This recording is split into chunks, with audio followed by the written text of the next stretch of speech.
فردوسی هزینه رو داده، خواجه نظام هزینه رو داده، اینا هزینه های اصلی این سرزمین رو دادن، شجریان این هزینه رو داده و این آتشه با این که میسوزونتت ولی منورت میکنه، پالایشت میده.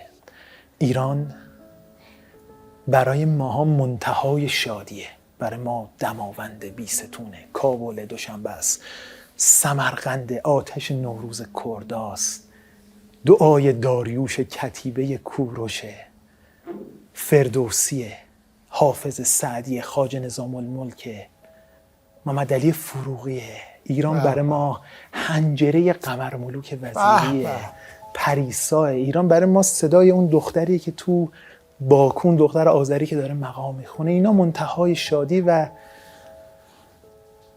سرحد رنج و اندوه.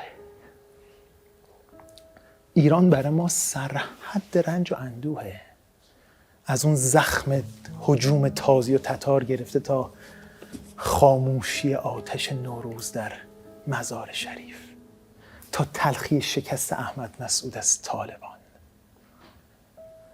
تا اون دوتا دختر قهرمان شطرنجی که ایرانی میشینن رو به رو هم مسابقه میدن زیر پرچم دوتا کشور دیگه.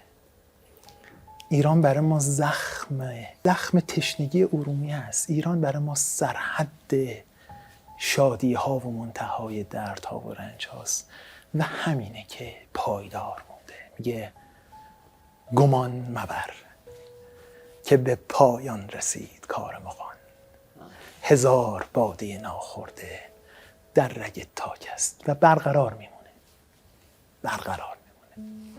کسی نمیتونه این سرزمین و این فرهنگ رو از بین ببره.